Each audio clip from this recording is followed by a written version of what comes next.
So we are delighted for the appointment. During Mutuma, I will be helping the board in taking secretary. Doing some consulting and other work. Well, thank you. My name is Tom Nalampa. I'm the CEO of Northern Veteran Trust. From Kenya Wanted Service in charge of security division. Parks and Reserve Management in KWS. Thank you very much. Good morning, sir. I'm in charge of planning and environmental compliance. Of cost and water management. Good morning, sir. Sending the principal secretary To give few remarks. Your vision will be shared with your board. That I'm really humbled in September. Thereafter, one of my board members wrote, some of our past graduates of wildlife, they moved away to other pastures. Same went to his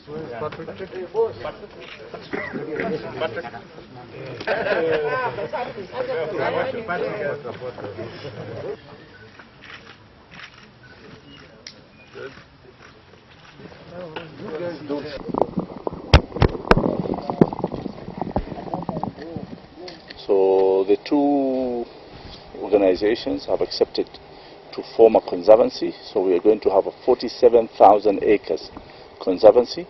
David Hofcraft will give 15,000 acres for conservation, and also ILRI will give 32,000 acres for conservation. So that will be a wonderful area and space for wildlife. But you know, we needed the corridor opened up in Athi River and Kitengela area. And unfortunately, we left it when people have already developed. So I've appointed a task force led by Helen Gishohi. Helen Gishohi with a small team will look at how would it be possible to have that corridor.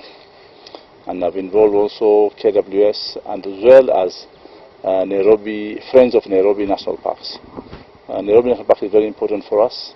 It is the lungs of Nairobi basically. So we expect that task force in the next 60 days. Today I'm signing the Gazette notice. Friday it will come out. We want them to come with all practical solutions in opening up that corridor. At the moment as I'm talking, Nairobi National Park in the last 5 years has lost 80% of its playing game. Animals go outside the park, they don't return, we can't trace them anymore.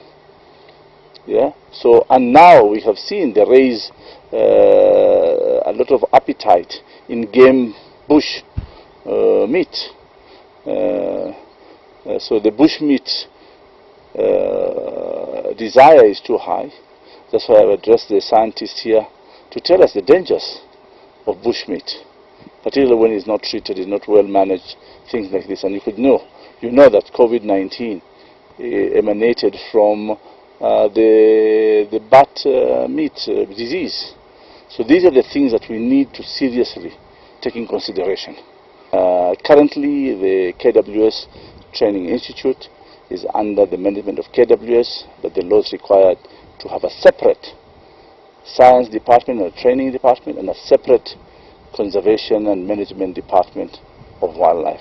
And this is the time today we have just commissioned an independent board, but not necessarily independent, but interdependent with other agencies of government, and particularly KWS as a manager of conservation in this country. This land is about 1,500 acres. It is huge enough to accommodate this institution. Definitely there will be some investment, but being new as a board. 1st of August we open our airspace and allowed everybody in the world to come into Kenya, but we must abide with the protocols put forward by the Ministry of Health. Definitely if you come from a high-risk country, you must go through protocols of quarantine. If you come from medium and low-risk countries, you must have a COVID-19 negative certificate. We allow you in our country. So far, definitely, it's a gradual and slow opening. That's why we believe that this economy will only be opened by ourselves. And I want to say thank you to Kenyans. I'm encouraged to see the number of Kenyans that have supported this effort of opening the economy by going and traveling all over these resort cities or conservation areas, so that we can give back jobs to our people and build back the economy. Masai Mara was fully booked in the last 2 weeks. Yes, I believe I've heard about slow improvement of bookings in Diani and the cost a bit. So it will take some time. We as KWS and the Ministry of Tourism and Wildlife have supported the initiative of His Excellency President Uhuru Kenyatta of bringing back this event. That's why we are willing to give space here for a state-of-the-art pavilion, but also a site where all the racing vehicles will be having facilitation in terms of fixing their vehicle and participating in this world-known safari rally. The service park here is going to be the equivalent of 3 stadiums. We are doing access roads to the highway where the competing cars will be accessing this place.